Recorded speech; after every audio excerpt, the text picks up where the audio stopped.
অনেক সময় আগের কথা। একটি ছোট গ্রামে রাহুল ও তার পরিবার বসবাস করত। রাহুলের স্ত্রী সেতু ঘরে কাজ করত। ওদের 10 বছরের একটি ছেলে ছিল। তাদের পরিবার অনেক কষ্টে দিন কাটাতো। রাহুল টুকরি বানানোর কাজ করত, কিন্তু সেই টাকা দিয়ে তাদের পরিবার চলতো না। সারাদিন কষ্ট করার পরে একটা দুইটা টুকরি বিক্রি করতে পারত। একদিন রাহুল বাজারে টুকরি বিক্রি করতে যাচ্ছে।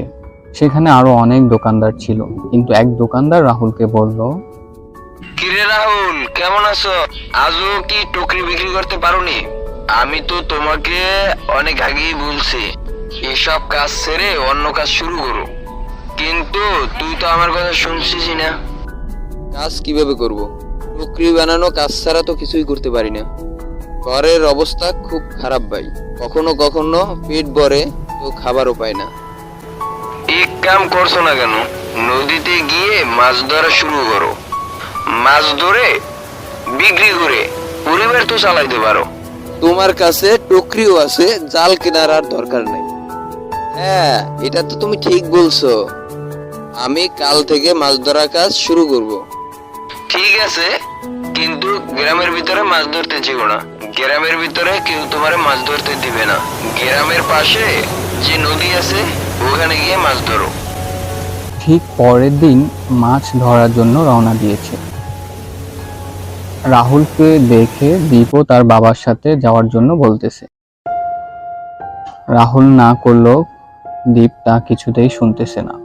শেষে রাহুলের সাথে দীপকে মাছ ধরার জন্য নিয়ে যাচ্ছে। দীপকে নদীর কিনারায় পাথরের উপর বসিয়ে দেয় রাহুল। তারপর টুকরি নিয়ে নদীর মধ্যে কিছুটা নেমে যায়। কিছু সময় পরে নদীতে অনেক বড় মাছ দেখতে পায়। দীপ মাছ দেখে জোরে চিৎকার করতে থাকে। বাবা বাবা, ওই দেখো কত বড় মাছ! কোথায় বেটা? ওই দেখো তোমার পিছনের দিকে মাছ, তাড়াতাড়ি ধরো, চলে যাবে। ওরে বাবা, এটা তো অনেক বড় মাছ। এই ছোট টুকরি দিয়ে এত বড় মাছ কিভাবে ধরবো? ঠিক আছে বাবা, তোমার কাছে আসতেছে তোমাকে সাহায্য করার জন্য। না বাবা, তুমি এখানে এসো না, ওখানেই বসে থাকো।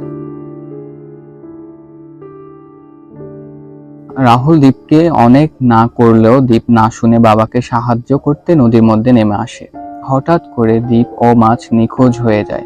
রাহুল দীপকে জোরে চিৎকার করে ডাকছে, কিন্তু দীপকে কোথাও খুঁজে পাচ্ছে না। রাহুল খুঁজতে খুঁজতে অনেক সামনে চলে যায়, কিন্তু কোথাও না পেয়ে কান্না করতে করতে বাড়ি আসে। রাহুলের স্ত্রী সেতু রাহুলকে কান্না করতে দেখে জিজ্ঞাসা করলো, কি হয়েছে? যখন রাহুল বলছে দীপ হারিয়ে গেছে, তখন তার স্ত্রীর অবস্থা খারাপ হয়ে যায়। দুজনে মিলে পুরো গ্রামে খোঁজে, কিন্তু কোথাও খুঁজে পাচ্ছে না। বাধ্য হয়ে নিজেদের বাড়ি চলে আসে।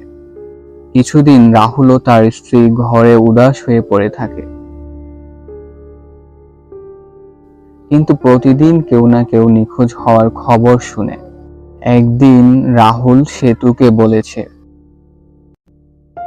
রাহুলের পর প্রতিদিন কেউ না কেউ এই নদী থেকে নিখোঁজ হচ্ছে। আমি এটা তো বুঝতে পারতেছি না, সবাই নিখোঁজ কেন হচ্ছে। হ্যাঁ, প্রতিবেশী মানুষ আমাকে বলেছে যে পাশের গ্রামে প্রতি দৈনিক কেউ না কেউ নিখোঁজ হচ্ছে। হ্যাঁ, আমরাও কি করতে পারি? কিন্তু যাই হোক না কেন, কাল থেকে ওই নদীতে মাছ ধরতে যাব। আমাদের পেটও ভরতে হবে। এভাবে আর কতদিন? কি জানি দ্বীপের সাথে কি হয়েছে। গিয়ে দেখে রাহুলের সম্পর্কে কিছু জানতে পারি কিনা। হ্যাঁ, এটা তো তুমি ঠিক বলছো। পরের দিন সকালে রাহুল মাছ ধরতে চলে যায়, কিন্তু নদীর কিনারায় কোনো মাছ না পেয়ে সামনের দ্বিতীয় কিনারায় চলে যায়। হাঁটতে হাঁটতে কষ্ট হওয়ায় সামনে পাথরের উপর বসে। হঠাৎ করে তার চোখ সামনে জঙ্গলের দিকে পড়ে, যেখানে দ্বীপের কাপড় পরে থাকতে দেখে। তো একই পোশাক, এটা সেদিনকের দ্বীপ পরেছিল। তার মানে রাহুল এখানেই ছিল। এখন কোথায় আছে? আমার ছেলেটিকে কোনো প্রাণী কি খেয়ে ফেলছে? না না না না, এটা হতে পারে না। রাহুল ছেলের কাপড় নিয়ে আশেপাশে জঙ্গলে খুঁজতে থাকে। খুঁজতে খুঁজতে সেই বড় মাছ নদীর কিনারায় দেখে। কিন্তু ধীরে ধীরে রাহুল সামনে আসে। যখন মাছটিকে দেখে ভয়ে হুঁশ উড়ে যায়। এটা কোনো সাধারণ মাছ ছিল না, অনেক বড় ভূতের মাছ ছিল। মাছটির মাথা অন্য মাছের মতো ছিল না, দেখতে ভূতের মতো লাগছে। এটা তো সেই মাছটি যেটা নদীর কিনারায় দেখেছিলাম। তার মানে এই সেই মাছ যেটা গ্রামবাসীর ছেলেমেয়েদের হত্যা করছে। আমি কিছুই বুঝতে পারতেছি না, আমার কি করা উচিত। আমি নিশ্চিত এই সেই ব্যক্তি যে গ্রামবাসী ও আমার ছেলেকে হত্যা করছে।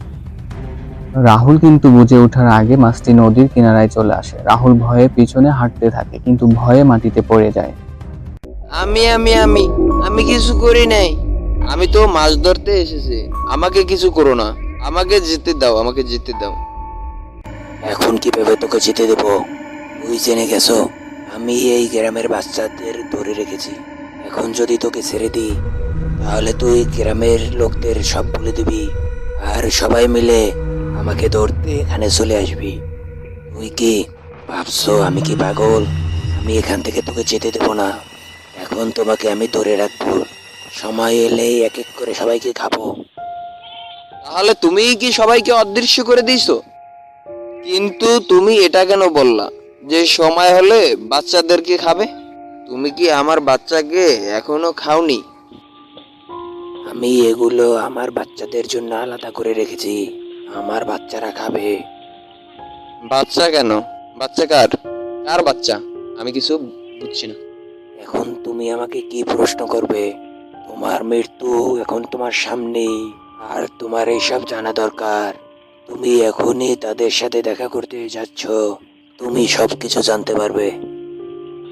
রাহুল পুরো জান লাগিয়ে দৌড়ে পালাচ্ছে, আর ওই ভূতের মতো দেখতে মাছটি রাহুলের পিছে পিছে আসছে।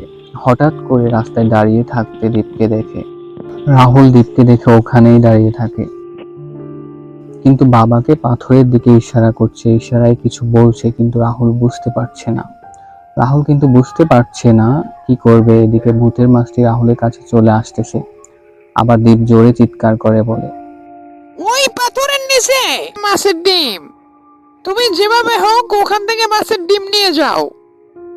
ওটাই ওর বাচ্চা, যেভাবে হোক তুমি নিয়ে যাও।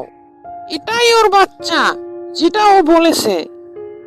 রাহুল বুঝতে পারে এখন ওর কি করতে হবে। তাড়াতাড়ি ওর টুকরিতে ওই ডিম উঠাতে লাগে। রাহুল তাড়াতাড়ি সব ডিম উঠিয়ে ওখান থেকে পালাতে থাকে।